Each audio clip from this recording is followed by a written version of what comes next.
Chers amis, bonjour. Bienvenue dans le studio Baven pour ce nouveau rendez-vous inspirant. Aujourd'hui, nous allons parler supply chain, un sujet d'actualité. Nous sommes à quelques jours du supply chain event qui se tiendra à Porte de Versailles semaine prochaine. Et on va parler plus particulièrement d'innovation autour de la supply chain. Voilà. Alors, comme animateur, vous m'avez moi aujourd'hui, Bertrand Brumel-Jouan. Je suis l'un des associés donc, de Valumen et particulièrement en charge de tous les métiers qui concernent les opérations, le supply chain management et l'industrie.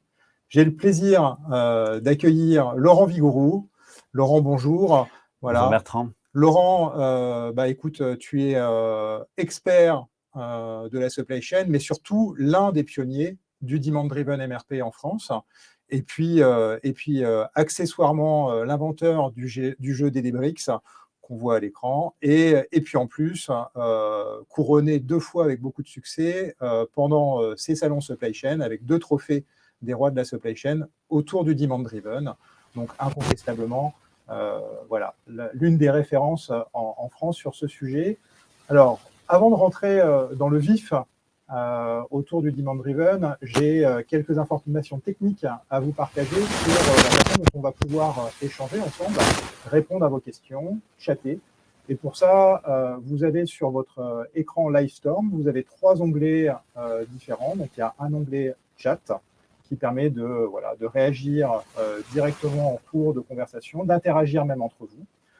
Vous avez un onglet questions qui, là, va permettre de formuler des questions peut-être un peu plus riches et que nous aborderons en fin de présentation pour donner de la profondeur.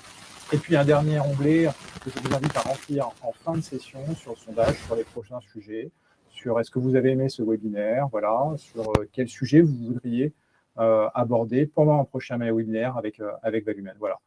Voilà pour cette partie technique. Eh bien, écoutez, on va revenir maintenant à notre sujet de fond qui est comment, aujourd'hui, dans une supply chain moderne qui est un peu chamboulée par tout, on peut apporter de la complexité et comment DDMRP est un outil de cette complexité. Alors, complexité, en fait, on est dans ce mot qui est un peu barbare pour certains, qui consiste à simplifier quelque chose de complexe. Et Demand Driven semble être un peu la quintessence, quelque part, la traduction de cette complexité dans une supply chain 4.0, comme on a tendance à dire. Et tout ça, c'est bien, mais si on rentre maintenant dans le vif du sujet, comment un opérateur en logistique, comment quelqu'un qui fait de la planification, parce que ça concerne essentiellement la planification, est capable de se projeter et d'utiliser cet outil, cette nouvelle philosophie. Alors, le problème de chaque planificateur, eh bien, c'est de passer des commandes. En fait, chaque planificateur va vouloir assurer un niveau de stock qui est suffisant pour pouvoir maintenir le service client. Et ce service client, c'est les engagements vis-à-vis des clients. Et donc, pour assurer un bon équilibrage entre le niveau de stock et puis les engagements clients, eh bien, personne n'a une capacité infinie. Une capacité en termes de capacité financière, capacité de stockage, capacité de production, de temps, bien sûr. Personne n'a cette capacité infinie. Et donc, il va falloir, là on revient sur le slide précédent, il va falloir assurer un équilibrage entre ces 2 éléments, le stock et le service client. Et pour faire ça, eh bien, chaque planificateur va utiliser un processus primaire qui est le passage de commande. Donc, le passage de commande, c'est le slide précédent. Le passage de commande, c'est quoi? C'est passer des commandes en combien je veux de pièces, quand est-ce que il va falloir que je lance mes ordres, et puis ensuite, où c'est que je vais recevoir ces pièces. Donc, ça, c'est la base de chaque planificateur. C'est le processus de réapprovisionnement connu par toutes les personnes dans la supply chain. Avoir le bon produit au bon endroit au bon moment, comme on dit. Exactement. Voilà. Après, quand on arrive dans le monde réel, la difficulté est autre, parce que pour avoir exercé des supply chain, on est quand même souvent tiraillé. On est pris entre le marteau et l'enclume, comme je disais, soit du commerce, soit du directeur financier. Et alors, suivant le niveau de maturité de l'entreprise et son N+1, on peut devenir schizophrène. Et c'est ça le sujet, c'est que le directeur financier va dire « vous allez me baisser les stocks, j'ai besoin de cash ». Le directeur commercial, il va dire « je fais des prévisions, elles ne servent à rien ». Et puis vous me dites qu'elles sont toujours fausses. Au niveau de la production, qu'est-ce qui va se passer?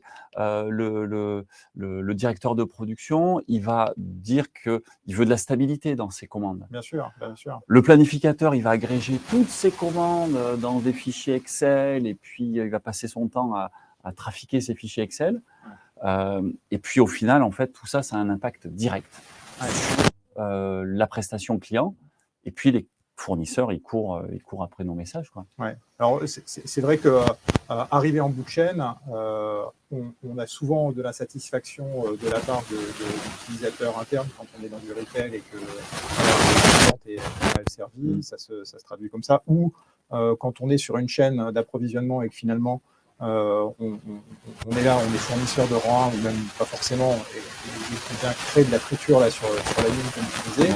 Et là, ça secoue sévère avec des conséquences qui peuvent être parfois très lourdes, même économiquement parlant, puisqu'on parlait du stock. Mais voilà, aujourd'hui, la rupture ou créer quelque part du bruit sur ce flux, parce qu'on est bien dans une logique de flux, hein, peut coûter très cher à une entreprise. Donc, on n'a jamais ce qu'il faut en termes de stock. Alors, en fait, on se retrouve systématiquement dans une situation où on a soit trop de stock, et ça, c'est le point A que vous avez à l'écran, pas assez de stock, au contraire, je suis en rupture, et ça génère quoi?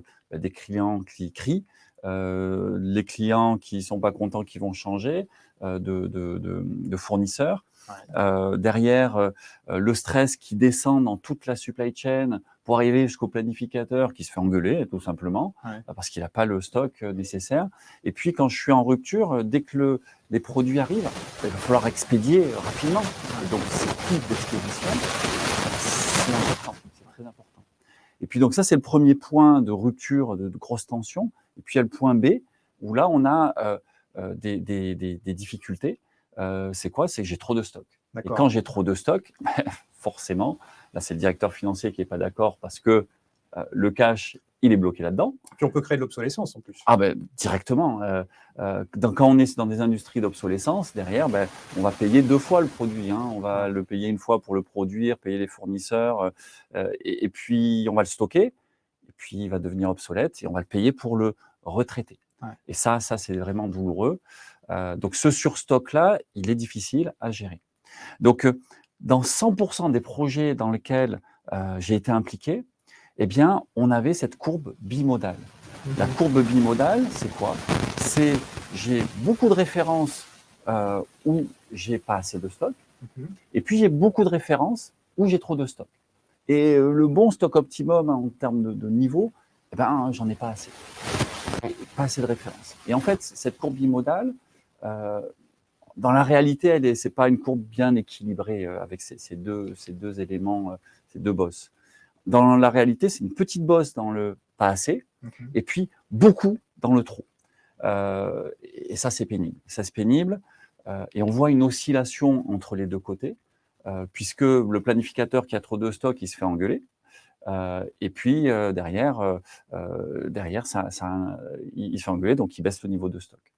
Et on est vraiment dans un sujet d'actualité finalement, parce que on voit bien les à-coups, ne serait-ce qu'aujourd'hui par cet environnement qui a été perturbé par la crise sanitaire, mais aussi par d'autres phénomènes d'augmentation des prix, voire même de temps en temps d'arrêt total de la chaîne d'approvisionnement parce qu'on a un porte-container en travers d'un canal. On voit que tout de suite, on crée ce qu'on appelle le bullwhip effect. Voilà, on appelle ça le coup de fouet, le bullwhip effect, l'effet Forrester.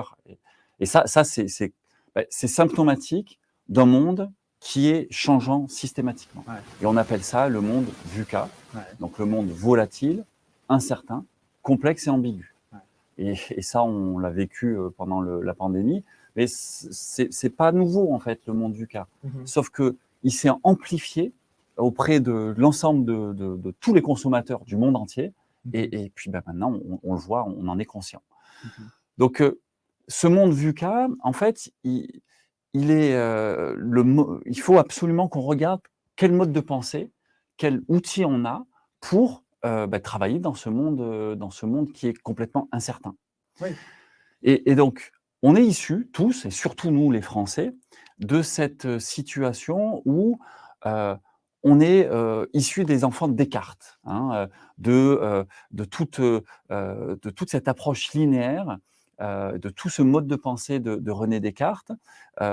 Et en fait, il y a un nouveau mode de pensée qui est arrivé avec Joël de Ronet, qui nous a apporté une approche systémique. Ouais, le fameux macroscope qu'il a écrit, je ne sais plus, dans les années 70. 70, voilà, dans les années 70. Et ça a été une révélation. D'un seul coup, on a vu qu'il ne fallait pas forcément découper tout en rondelles, mais il fallait avoir une analyse globale. C'est cette analyse, cette approche systémique qui fait du sens. Et donc, quand on fait nos études, on passe beaucoup de temps à avoir cette analyse détaillée sur les approches linéaires issues de Descartes. L'approche systémique est plus innovante, même si elle est vieille. Et tu penses que c'est lié à notre... parce que là, tu introduisais le propos en disant que c'est vrai, Descartes est français, mais est-ce que toi qui as voyagé partout autour du globe pour promouvoir être l'ambassadeur du Demand Driven, est-ce que tu as observé dans d'autres cultures que l'approche pouvait déjà être différente, notamment sur ces métiers de la supply chain, ou est-ce que c'est à peu près conforme partout Ouais, cette approche linéaire, elle est universelle. Toutes les universités du monde entier font des étudiants qui étudient des mathématiques en détail. Ouais. Chaque matière est un silo, finalement. Chaque matière est un silo. Et là, on vient en effet à ce premier élément de cette différence entre l'approche linéaire et puis ce système qui est complexe. C'est que l'approche linéaire, on va découper en silos. On va découper en entreprise, c'est en départements. À l'école, on va découper en matières. Et puis on va étudier l'histoire, on va étudier le français, on va étudier les mathématiques. Mais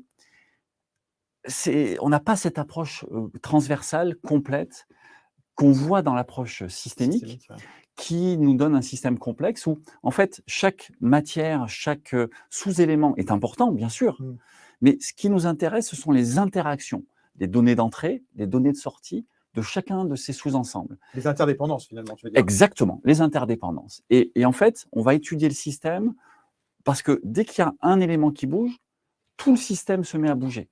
Et c'est ça qui nous intéresse, c'est regarder comment le système réagit dans chacune des interactions.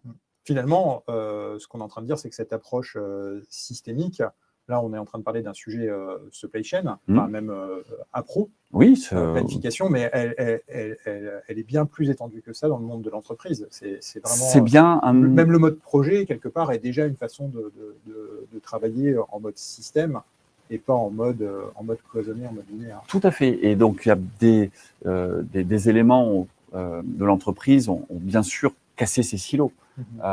Mais on reste quand même avec ce mode de pensée linéaire ou systémique. Un autre élément, c'est la prévisibilité d'un système. Un système, quand il est stable, quand il est linéaire, on croit qu'il est stable. Et puis, on le déplace un petit peu, puis hop, il revient dans sa zone de stabilité. Un système complexe, lui, qu'est-ce qu'il va faire? Il va être stable, mais pas très longtemps. Si on le déplace un peu trop, d'un seul coup, il dévale la montagne, et puis on ne sait pas ce qui va se passer de l'autre côté, donc ça devient imprévisible.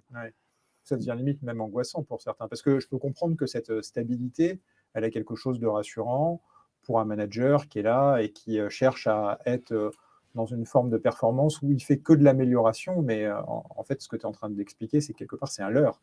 C'est complètement un leurre. Dans ce monde, l'agilité, quelque part, la capacité à dire, tiens, je reste stable, mais sur une courte durée, mais avec une remise en question systématique. Cultiver cette agilité est bien plus fructueuse que d'être dans cette homéostasie à pas vouloir bouger, quoi. On est bien dans cet environnement-là. Et en fait, l'étape suivante, donc là, on peut descendre peut-être sur les slides suivants, c'est comment est-ce que je veux augmenter le débit de mon système. Ouais. Et augmenter le débit, c'est pour une entreprise, c'est vendre plus, faire plus de profit. Et donc, comment est-ce que pour une usine, c'est livrer, fabriquer plus. Et donc, comment est-ce que j'augmente le débit de mon système? Dans un système linéaire, je vais avoir un débit qui va être proportionnel à l'effort engagé. L'effort engagé, c'est quoi? C'est comme dans un flipper, hein, plus je compresse mon ressort, plus je mets de l'effort. Quand je lâche, boum, la bille, elle va partir loin. Ouais. Et dans un monde système, dans un monde complexe, dans un système complexe, on va chercher plutôt les points de levier. Ouais. On va chercher les points critiques. Ces points critiques, alors il n'y en a pas beaucoup en général. On va aller trouver ces points critiques et on va appliquer cet effet de levier où, vous voyez, on a cette balance où le point de levier, il n'est pas au milieu, il est décalé, ce qui fait qu'un effort très limité va permettre d'avoir des effets extraordinaires. Ouais. Et alors, ça, c'est un effet… alors, ouais. le point, parce que pour donner un peu de concret, le point de levier, si on en fait une traduction dans notre monde supply chain, c'est quoi? C'est un stock quelque part, à un endroit? C'est un entrepôt? C'est, par exemple, dans une nomenclature, c'est un produit, un composant qui va rentrer dans la fabrication de tous les produits finis. D'accord. Et donc, dans l'automobile, on parle de la différenciation retardée. Ah oui. D'accord? Comme ça, on va pouvoir s'assurer un bon niveau de stock, un bon niveau de service sur ce produit-là, qu'on va compléter au dernier moment et qui va nous permettre derrière de maximiser l'effet de livraison tout en minimisant le niveau de stock. D'accord. Donc ça, c'est un point de levier, un point critique et on va obtenir cet effet de levier. Donc après, quelles sont les mathématiques pour suivre, pour comprendre tous ces systèmes-là? Ouais. Donc les mathématiques, on est habitué à travailler dans des lois normales, avec une gaussienne. Alors on a oublié que c'était Laplace-Gauss en fait, qui est français, Laplace, et Gauss qui est allemand. Ouais. Et donc cette courbe normale, qu'est-ce qu'on dit quand on étudie les courbes normales et qu'on regarde ce système? Les extrémités ne sont pas représentatives de la loi normale. Et donc, on va les éliminer Ouais. et on va se concentrer sur le phénomène normal. Ouais. Dans une approche systémique, avec un système complexe, on va plutôt se focaliser sur les extrêmes. Et donc là, c'est un système complètement inversé, par un mode de pensée qui est complètement inversé. On va se focaliser sur les extrêmes, puisque ce qui est normal agit normalement. Et le comportement des extrémités va générer le comportement du système. Et pour ça, on va utiliser le Pareto, le fameux 80-20, le fameux Pareto. Donc ce scientifique, alors c'est pas un scientifique, cet économiste italien qui nous a apporté ce bijou donc de 80-20. Ouais. Et bon, donc ça c'est la partie mathématique. Ouais. Et donc combien de temps vous avez tous passé à étudier les lois de Gauss et combien de temps vous avez passé à étudier le Pareto? Ouais, on voit bien qu'on a un fossé monumental dans notre mode de pensée. On est issu de ce mode de pensée linéaire. Donc toutes ces traductions, quelque part, là, le chemin que tu es en train de nous faire prendre pour dire, voilà, on part d'un philosophe, c'est assez marrant, puis on arrive à un mathématicien, mais l'idée, on reste quand même dans une logique de flux qu'on cherche à accélérer. Accélérer, oui. Aujourd'hui, en logistique ou en supply chain, le plus on accélère le flux, plus c'est rentable pour l'entreprise. Comment on fait pour accélérer? Comment on fait pour optimiser quelque part ce flux? Qu'est-ce qu'il y a comme input? Comment on maximise quelque part le débit de ce système tel que tu es en train de l'évoquer? Eh bien, dans le monde linéaire, ce qu'on va faire, c'est on va optimiser. On va optimiser, on va chercher à gagner des secondes dans chaque machine de production. On va chercher à maximiser l'impact de telle enquête, de telle campagne de promotion. C'est très lean management, ça. Ah, complètement. Et donc, c'est de l'optimisation, mais très locale. Ouais. Et en fait, dans un monde complexe, dans un système complexe, on va plutôt apprendre et adapter. Et donc, le Lean, il est plus là-dedans. Il est dans l'apprentissage, l'adaptation, et on va faire plein de petits chantiers Kaizen, de petits chantiers d'amélioration continue qui vont nous permettre d'essayer, et puis de se tromper des fois, mais ce sont des petites itérations. Et ces petites itérations vont nous permettre d'aller beaucoup plus haut qu'une optimisation globale qui a aucun sens, en fait. Et donc, on est bien là-dessus. Pour maximiser le débit, il va falloir apprendre et adapter. Et c'est ce qu'on voit dans le monde complexe dans lequel on est avec la supply chain. Ouais. En fait, ce que tu es en train de donner, quelque part, c'est un changement de paradigme dans l'approche telle qu'on a pu l'avoir pendant des années en logistique. Je pense avec le MRP. Tout à fait. Donc, alors, je ne sais plus mais de quand date le MRP, mais moi, je vois au sortir de mes études, quand j'ai commencé à faire de la logistique, on parlait encore pas vraiment de supply chain, encore c'était les balbutiements. Mais le MRP était déjà là, en fait. Le MRP, avec l'arrivée de SAP, a envahi les entreprises, mais avec quelque chose, pour le coup, qui est quand même assez linéaire, même s'il y a ça descend en cascade dans la nomenclature pour essayer d'alimenter en composant chaque atelier pour faire des produits finis, mais on était dans une logique qui était quand même très linéaire. Le MRP, ça a été inventé dans les années 50, codé dans les années 60 avec les premiers ordinateurs. Avec le MRP2 après. Alors, dans les années 70, on a commercialisé. Ça, c'est les premiers ordinateurs avec IBM. Dans les années 80, le MRP2 a permis de compléter le MRP pour avoir une boucle retour et une avancée complète des ordres et un suivi.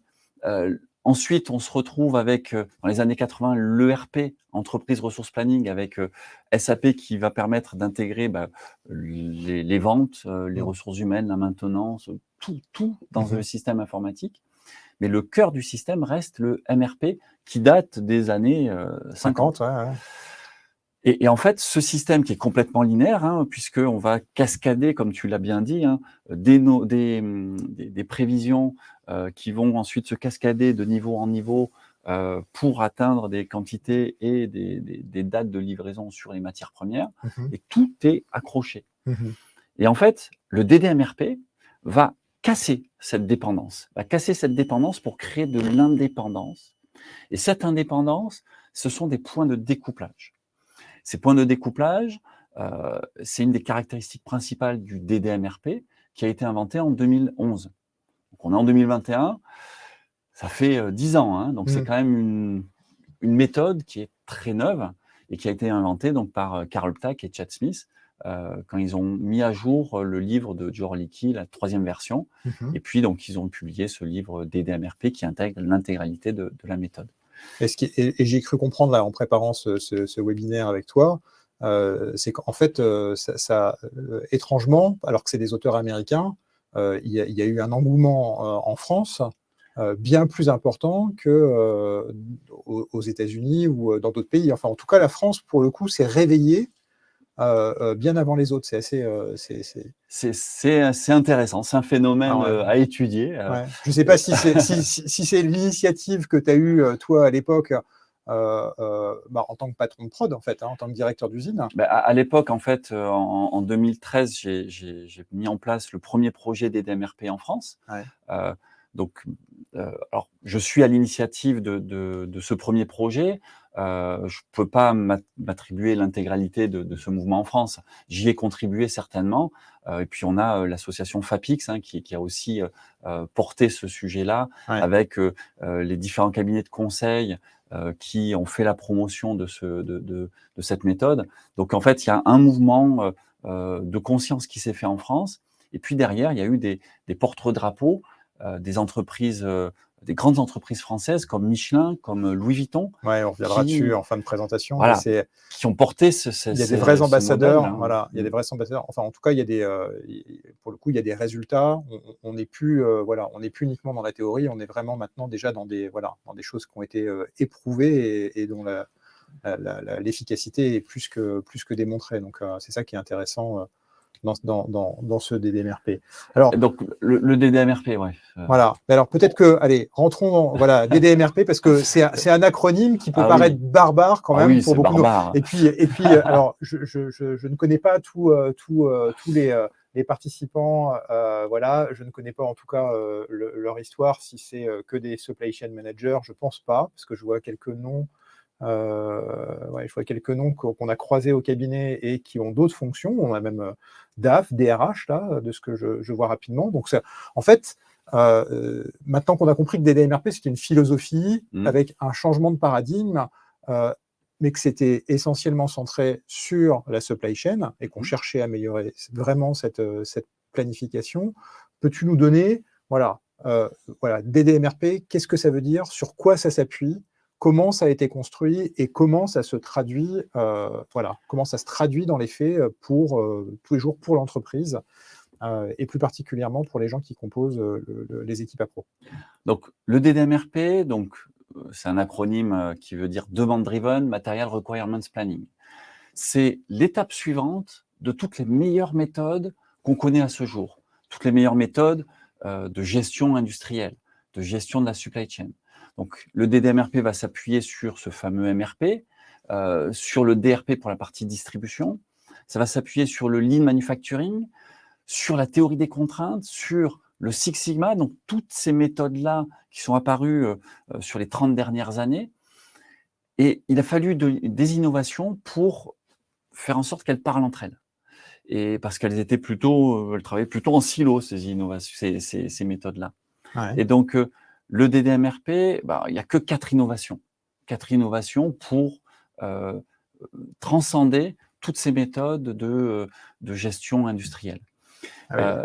Et donc, DDMRP, c'est quoi? C'est un système de planification qui permet de modéliser la réappro sur une supply chain multiniveau, multi-échelon, on appelle ça. Donc, multi-échelon, c'est le magasin qu'on connaît, le centre de distribution qui est juste avant, le centre général de distribution qui englobe tous les flux, et puis on remonte le flux avec l'usine, les usines, et puis les fournisseurs. Donc, on est vraiment dans une supply chain étendue. De bout en bout, voilà, étendue, exactement. Donc, pour résumer DDMRP, parce que bien sûr, on ne va pas développer tout le détail. Il y a beaucoup de matière. Il y a beaucoup de matière. Moi, je vous ai fait un résumé en un slide et en 6 points de ce que c'est que le DDMRP. Donc, le premier point, c'est justement comment le DDMRP va découpler. Donc, découpler, une supply chain classique, elle est dépendante de bout en bout. Ouais. Et donc, ce qu'on va faire, c'est on va découpler.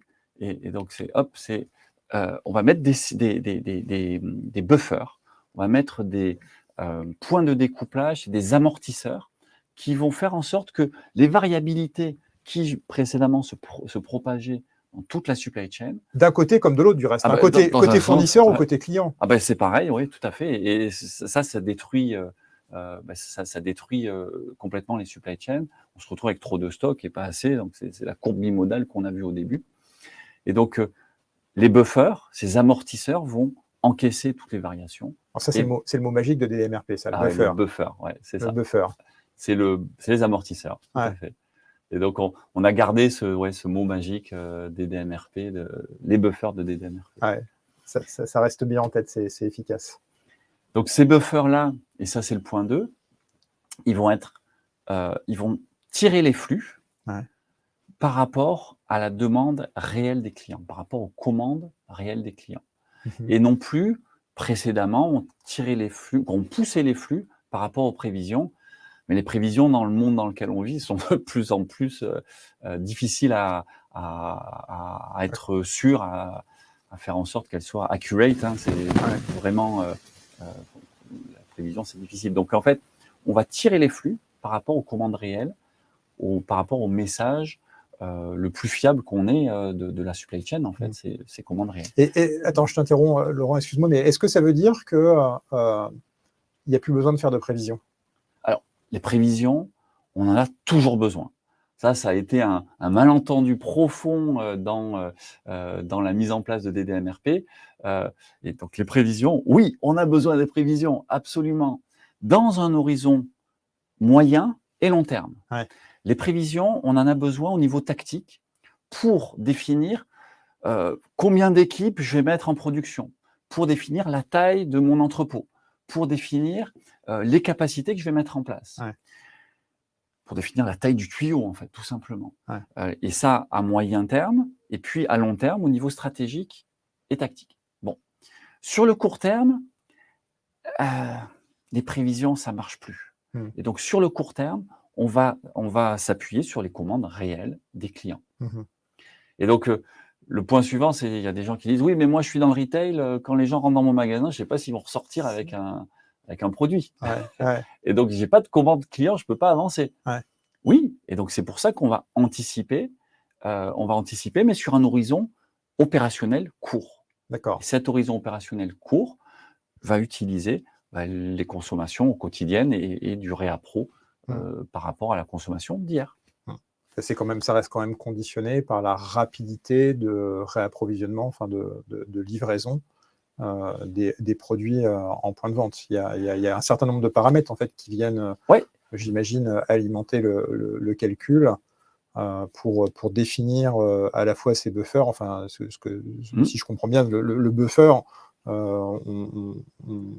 c'est nous qui choisissons la taille de ce buffer. C'est vraiment un acte de volontaire qui est décidé de dire, voilà, est-ce que je cherche à me couvrir, un peu comme on parlait de couverture de stock, là on parle de buffer, mais sauf qu'on le fait à plusieurs endroits de la supply maintenant, c'est ça. Exactement, donc on va définir avec des formules qui sont très simples, niveau 6e, on va définir la taille des buffers, et donc il y a plusieurs critères qui rentrent dans la définition de la taille des buffers, et en fait c'est une décision.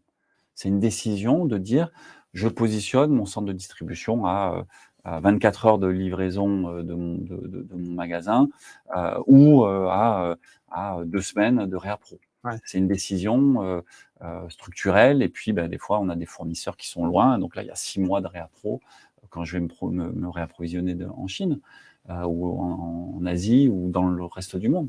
Et donc on va dimensionner les buffers en fonction du délai de réappro, en fonction de la consommation moyenne journalière, en fonction de la variabilité, voilà, et des minimums de commandes aussi. Donc, c'est les critères clés de dimensionnement des buffers. Alors, voilà, troisième nouveauté là, autour du demand driven. Troisième nouveauté autour du demand driven, on ne va plus utiliser ce qu'on appelle le MEIO, c'est le Multi-Echelon Inventory Optimization.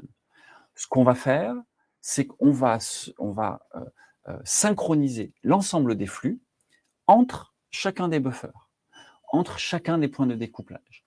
Et cette synchronisation va nous permettre d'avoir un flux qui est plus rapide, un flux qui est mieux calibré et mieux synchronisé par rapport à l'arrivée de tous les composants pour fabriquer un produit fini, par exemple. D'accord. Et donc, l'optimisation globale de bout en bout, elle n'a plus de sens dans ce monde volatile, puisque tout change tout le temps. Et en fait, cette optimisation, elle est valable aujourd'hui, mais dans 2 jours, c'est certain, elle sera plus valable. Donc, ce qu'on va faire, c'est on va découper la supply chain en plusieurs éléments ces éléments vont être protégés les uns des autres, et cette découpe va permettre de mieux synchroniser les flux. D'accord. Et puis alors, enfin, quatrième innovation autour de ce demand driven là. Donc, ce 4e point, c'est que ça s'applique en production comme en distribution. Et donc, en fait, on se retrouve avec un outil, une méthode standard pour pouvoir gérer l'intégralité des flux de bout en bout, en end-to-end de la supply chain. Et ça c'est vachement intéressant. Tu veux dire que maintenant, les patrons de sites, usines et ceux qui sont en aval sur la partie distribution arrivent à s'entendre et ont enfin un vocabulaire commun, une logique commune? Exactement. On va réussir à aligner la distribution, la production, même les fournisseurs, tous ensemble, sur les mêmes priorités. Et ces priorités, c'est bien le tempo qui est donné par les clients, par les consommations des clients. Et ça c'est quelque chose qui revient systématiquement d'un seul coup, on arrive à parler. On D'accord. arrive à parler ensemble. D'accord. Donc après, le point suivant, c'est, et ça va avec cette communication qui est facilitée, c'est que c'est du visual management. On a quelque chose de simple, de visuel, on a des graphes qui vont permettre de communiquer clairement, facilement, et de savoir si on est dans le rouge, ou là, attention, c'est un peu tendu, ou si on va dans le vert, et là, tout va bien, et puis au-dessus, il y a le bleu c'est le surstock. Donc comme ça, on va pouvoir avoir un état de santé permanent de notre supply chain, de notre niveau de stock, et cet état de santé va être partagé simplement par tout le monde.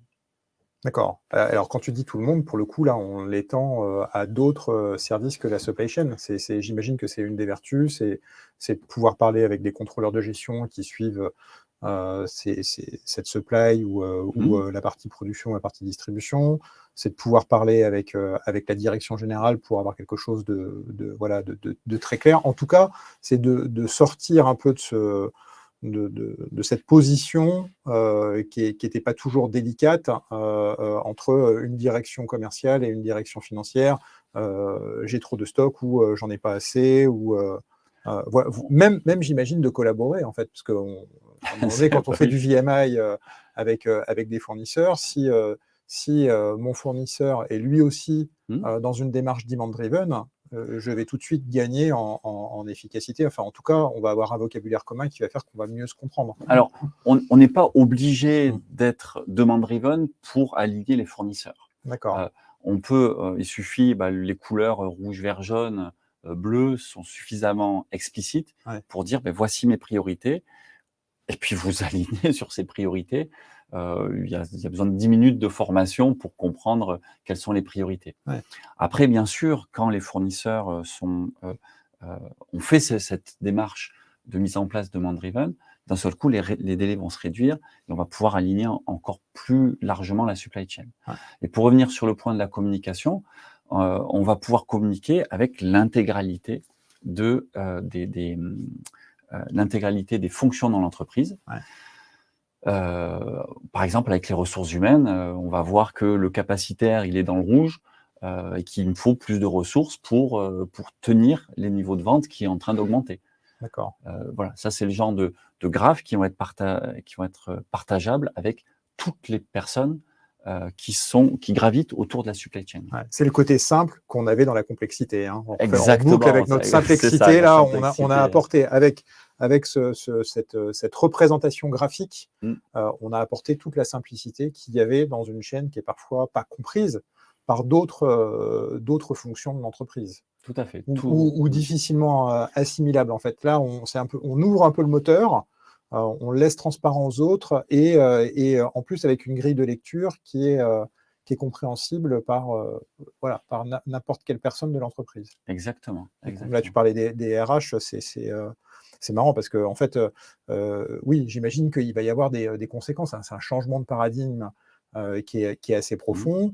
On est en train de dire, tiens, demain, il me faut plus de ressources parce que je suis dans le rouge pour distribuer vers les points de vente ou pour améliorer quelque part mes sorties de stock alors que je suis sur ma chaîne de production où on a parfois des indicateurs qui sont bien ancrés quand même dans les mentalités. Ça veut dire qu'aujourd'hui, il y a déjà un travail sur les projets que tu fais avec d'autres fonctions que la fonction supply chain. Alors, les premiers projets des DMRP, c'était des projets de la supply chain, du département supply chain. Ouais. Il n'y avait pas trop de bruit. Voilà, on va optimiser notre silo supply chain et puis on aura des beaux résultats. Et puis, en fait, on s'est rendu compte que, quand la direction générale, les commerciaux prennent des décisions anti-flux, ouais. Le modèle, il ne tient pas la route, il s'écroule, c'est normal. Ouais. Et donc, il a fallu, et ça maintenant, les projets des DMRP sont des projets de transformation globale qui impliquent l'intégralité des services de l'entreprise, au moins sur cette partie sensibilisation. Et donc, on a ce service ce service supply chain qui va être en charge de communiquer avec l'intégralité des silos de l'entreprise, des départements de l'entreprise. Et donc, pour faire ça, on a besoin d'avoir des gens qui soient compétents, et qui ait réalisé ce changement de paradigme dans la tête, hein, ce changement de mindset. Et donc, pour ça, on a des formations. Ouais. On a des formations. C'était le 6e point que tu voulais nous partager, c'est que c'est devenu un standard, en fait. C'est un standard mondial. Ouais. Voilà. DDMRP, c'est un standard mondial qui est appuyé avec des certifications qui sont validées par l'APIX, maintenant qui est devenu ASCM, hein, Association for Supply Chain Management. Et donc, c'est un standard mondial avec 3 types de formations. Les formations Demand-Driven Planner pour les planificateurs, le leader pour les managers, et puis l'adaptive SNOP pour voir cette vision stratégique. Perspective, une perspective à plus long terme. À plus long terme, tout à fait. D'accord. Voilà, donc on a les 6 points que je voulais vous partager sur Demand-Driven. Alors, parle-nous maintenant un peu des résultats, de ce que ça a amené. Alors, il y a ce qu'on voit aujourd'hui en lisant la presse supply chain, où voilà, des projets Demand-Driven, on en voit beaucoup, on en entend beaucoup parler en France, à l'étranger. Tout à l'heure, je disais qu'il y a le recul nécessaire maintenant pour dire que on n'est plus dans un incubateur, on n'est plus dans un pilote, on est vraiment dans des déploiements général. Voilà, partage-nous quelques belles illustrations, beaux exemples qui finalement portent quelque part Demand-Driven en France et font que d'autres entreprises, notamment des PME ou des petites entreprises, partent tout de suite avec cette démarche. Donc, DDMRP, cette nouvelle méthode, va s'appliquer dans plein de secteurs d'activité. Ouais. Dans plein de secteurs d'activité, on va retrouver en plus de 1000 applications dans le monde, plus de 1000 mises en place, avec dans l'aéronautique, des applications dans l'automobile, dans les biotech, dans les parfums et cosmétiques, dans la chimie, dans l'usinage, dans l'électronique. Enfin, on a vraiment beaucoup de cas d'application. On voit beaucoup de projets qui se lancent et qui se déploient globalement, mondialement. Et ça, c'est vraiment intéressant. On se retrouve avec des résultats qui sont très intéressants, principalement des accélérations du flux. On se retrouve avec une amélioration du service client. On se retrouve avec des baisses de stock et puis derrière beaucoup moins de stress. Voilà. Donc tout ça, on a aujourd'hui plus de 9000 personnes qui ont participé à ces formations DDMRP. Oui, donc il y a un réel engouement. Donc la personne, elle vient, elle se forme à DDMRP et hop, ça y est, elle peut lancer son projet. Alors, c'est ce qu'on a vu en fait. On a vu que la formation Demand-Driven Planner, c'est une super formation. Il y a 470 slides avec plein de concepts super intéressants. Ouais. Et 470 slides, ça veut dire que quand alors les patrons, ils entendent qu'ils disent « Oh, super, avec ton DD machin, là, tu peux baisser les stocks, tu peux augmenter le service client. Allez, tu me l'appliques tout de suite, là. Et je veux des résultats dans 15 jours. Ouais. » Bon, OK. Oui. OK. Et en fait, on se retrouve dans cette situation où les utilisateurs, ils ne savent pas trop par où commencer. En fait, nous, on a mis en place pour compléter cette formation, j'ai créé un workshop, un serious game qui s'appelle DDBricks et qui s'appuie sur la citation de Benjamin Franklin qui dit « Parle-moi et puis j'oublierai. Ouais. Enseigne-moi et je m'en souviens, mais je m'en souviens, ça reste dans la tête, mais ça, c'est des slides qui ne permettent pas de me mettre en mouvement. Ouais. Et puis ensuite, implique-moi et là, j'apprendrai. » Et l'implication, ça passe par les mains, ça passe par l'émotion, ça passe par les serious games. Ouais. Et donc, nous, ce qu'on fait, c'est qu'on passe notre temps à jouer au Lego pour inspirer les équipes, et pas seulement les équipes supply chain, hein, toutes les parties prenantes du flux, la qualité, la direction générale, les achats, les ressources humaines, toutes les équipes qui sont autour du flux et qui vont jouer, comprendre, et puis s'amuser à apprendre plein de choses. Alors je confirme pour avoir participé à un DDBricks, c'est vraiment un exercice super intéressant, super énergisant même, et dans lequel on partage tout de suite cette philosophie demand-driven, y compris avec des gens qui ne sont pas du tout du métier. Donc, c'est vraiment super. On a beaucoup de questions qui sont arrivées là. Bien. J'en profite pour saluer Cédric, parce que je vois que le temps file et il y a des questions intéressantes à partager. Tu as cité tout à l'heure plusieurs secteurs d'activité dans lesquels finalement Demand Driven a apporté quelque chose avec des noms d'entreprises. Alors, Cédric nous demande si Demand Driven a du sens dans un secteur tel que le luxe, qui est basé en partie sur la rareté et la pénurie. Alors, ça a du sens, puisqu'on va pouvoir contrôler cette rareté. Mais qui dit contrôler la rareté, dit contrôler les flux et puis les mettre aux bons endroits. Et puis, un des ambassadeurs de DDMRP, c'est un des mastodontes du Louis Vuitton. Luxe, Louis Vuitton, qui distribue l'intégralité de ses flux dans le monde entier avec cette méthodologie. Ouais. Donc, je ne sais pas si Louis Vuitton, c'est du luxe. Oui, je sens bien, Cédric. Peut-être. Et on n'a pas que Louis Vuitton. Chez LVMH, plusieurs maisons se sont engagées dans cette démarche. Ouais. Rimowa, par exemple, a déployé mondialement. Rimowa, c'est les valises en aluminium. Voilà, c'est les valises plutôt très solides. Et donc, ils ont déployé dans le monde entier, dans tous leurs magasins, des DMRP pour la gestion de leurs pièces de rechange, par exemple. D'accord. On travaille avec, toujours dans cet environnement de luxe, avec Kenzo et Givenchy, parfums et cosmétiques. Ouais. Et donc, oui, ça a du sens, Cédric, complètement. Alors, voilà pour la question de Cédric. Alors, autre question, Xavier. Merci, Xavier.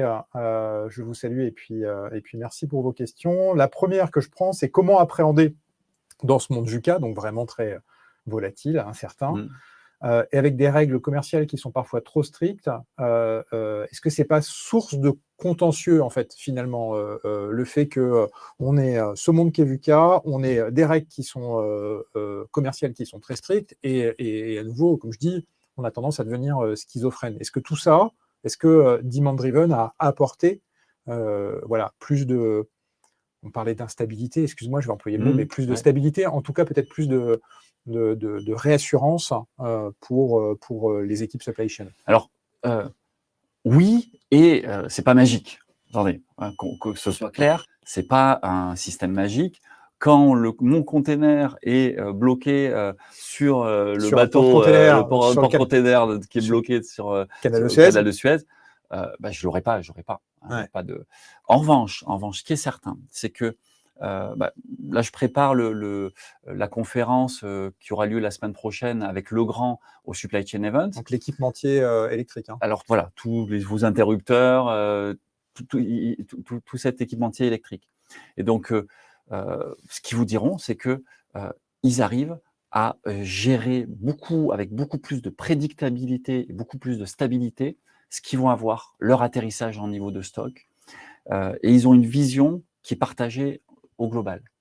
Deuxième évolution aussi sur les règles commerciales. Ouais. En fait, quand une entreprise met en place des DMRP, eh bien, on va aligner ses fournisseurs non plus sur les dates de livraison avec la livraison dans les temps absolument, mais on va les aligner sur nos besoins réels. Parce que quand j'ai des délais de 12 semaines, par exemple, pour approvisionner, je passe ma commande et je vais être livré 12 semaines après. Ouais.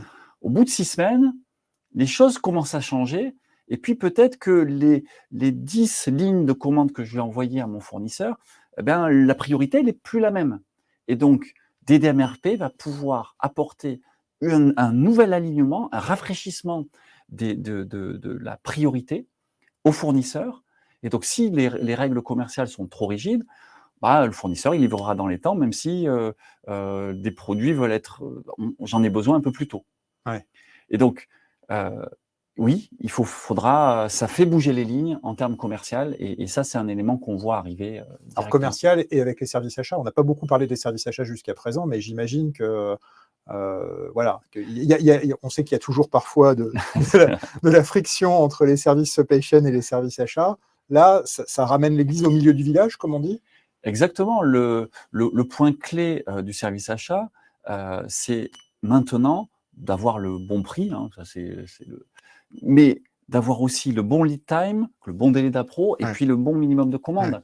un des leviers qui est souvent utilisé, et je caricature, hein, je connais plein d'acheteurs qui sont exceptionnels et qui ont bien compris cet impact supply chain global, Oui, mais bien en sûr, ouais. caricaturant, l'acheteur, qu'est-ce qu'il va faire? Il va baisser ses tarifs en augmentant les tailles de lots, en augmentant les délais. Et en fait, on va pouvoir voir directement l'impact du stock sur ces augmentations de délais, sur ces augmentations de lead time. Et donc, les achats vont être complètement impliqués dans ces projets de demand driven. Alors, une autre question de Xavier, qui rejoint un peu ce qu'on était en train d'exprimer, c'est dans la crise des semi-conducteurs, avec son effet domino sur le monde de l'automobile, est-ce que DDMRP a-t-il été défaillant? Voilà. Est-ce qu'il a su prémunir certains fabricants de cette pénurie? Donc, à ma connaissance, aujourd'hui, il n'y a pas d'acteurs majeurs des fabricants de composants électroniques qui ont basculé dans des DMRP. Il y a des projets en cours, mais il n'y a pas eu encore cette bascule. Il y a des projets en cours chez des acteurs majeurs, énormes, plutôt européens. Maintenant, ce qu'on a vu, c'est que dans l'automobile, quel est l'acteur qui est sorti plutôt par le haut de cette crise automobile? C'est Toyota. Ouais. Toyota n'applique pas des DMRP, hein, on n'est pas là-dedans. En revanche, qu'est-ce qu'ils ont fait? Ils ont défini les cartes électroniques comme des actifs stratégiques. Et après la crise de 2008 et le tsunami et tout ce qui s'est passé à Fukushima, ils ont défini les cartes électroniques comme actifs stratégiques et ils ont un stock de découplage, un stock de cartes électroniques qui leur ont permis de fabriquer plus et mieux que l'ensemble de leurs concurrents. Alors moi, j'aimerais bien savoir si Tesla gère ses appros en demand driven, hein, parce que quand on voit que eux n'ont pas subi quelque part cette crise de conducteurs à semi-conducteurs, de matériaux, et qu'ils approvisionnent le marché européen et particulièrement français en modèle 3 sans aucune rupture, alors que tous les autres fabricants font un peu la tête et reviennent parfois même à des cadrans avec des... Pas à ma connaissance. En tout cas, j'ai pas cette information. J'ai pas cette information. Mais j'ai pas toutes les infos. Attention. Mais c'est à creuser. Alors, une autre question pour revenir plus près de vous, manager de transition, c'est aujourd'hui, est-ce qu'un manager de transition dans la supply, une fois qu'il s'est formé à DDMRP, il peut avoir des j'ai envie de dire des gains rapides, du quick win. Est-ce que DDMRP, c'est un quick win? Est-ce qu'aujourd'hui, la moyenne d'une mission de management de transition en France, tu sais, c'est dans les 6 mois. D'accord. Voilà. Un manager à qui on demande de venir installer un projet demand driven, est-ce que c'est réaliste de dire que ça peut se faire en 6 mois? En 6 mois, en fait, on a le temps de former les équipes, de mettre en place le modèle, et puis qui sortent des résultats. Alors, ça dépend bien sûr de la vitesse des flux. Si on est sur des flux qui sont très très lents, ce n'est pas suffisant. En revanche, dès qu'on est sur des flux qui sont assez rapides, d'un seul coup, les buffers, le niveau de stock va se réaligner sur la demande. Et ensuite, en 6 mois, on obtient des résultats qui sont inespérés et inattendus d'un point de vue extérieur. Quand on regarde, je vous invite à regarder sur le site de B2Wise, par exemple, on a plein de business case et c'est toujours la même histoire. En 6 mois, on a des résultats très, très surprenants. Et Rimowa, par exemple, ils sont passés d'un stock de... Alors, on est sur un projet sur les pièces de rechange. Donc, ils étaient en rupture de pièces de rechange et donc l'impact au Japon, ils avaient 1000 valises qui étaient en cours de réparation, en attente. Mise en place de DDMRP, 3 mois après, le niveau de valises en attente de réparation est passé à 100 pièces. Et 100 pièces, c'est le temps qu'il faut pour faire une réparation en quelques jours, ce qui est attendu par les consommateurs de ce type de produit. D'accord. Et Aujourd'hui, là, même si on s'adresse maintenant encore à nos managers de transition, est-ce qu'aujourd'hui, pour toi, c'est un élément différenciant que de se présenter comme ayant une compétence demand-driven au sein d'une entreprise? Parce qu'il y a il semble que ça soit même une ressource rare parfois. L'échange qu'on a eu voilà, sous-entendait qu'aujourd'hui, des managers qui sont formés demand-driven, il y en a pas, même s'il y en a beaucoup qui ont joué à Databricks, Ouais. il y en a pas forcément, et qu'il y en a beaucoup worldwide qui sont formés. Par rapport à l'engouement qu'il y a en France, il semble qu'il y ait une pénurie. Il y a clairement une pénurie de talents aujourd'hui, de personnes compétentes. Regardez, hein, en France, on a Biomérieux, Seb, Legrand, Michelin, des entreprises de LVMH. Enfin, on se retrouve avec beaucoup de grands groupes et puis plein de petites PME et d'entreprises de taille intermédiaire qui ont suivi le mouvement. Et bien sûr, il y a de la rotation. Et aujourd'hui, on n'a pas suffisamment de monde. Regardez sur LinkedIn les annonces avec le mot DDMRP. Oui, clairement, il y a une... Donc, il n'y a plus qu'à, en fait. Hein. Il y a plus qu'à. Et ça s'adresse aussi bien, parce que là, tu citais plutôt des grands groupes, mais est-ce que ça s'adresse aussi à de la PME?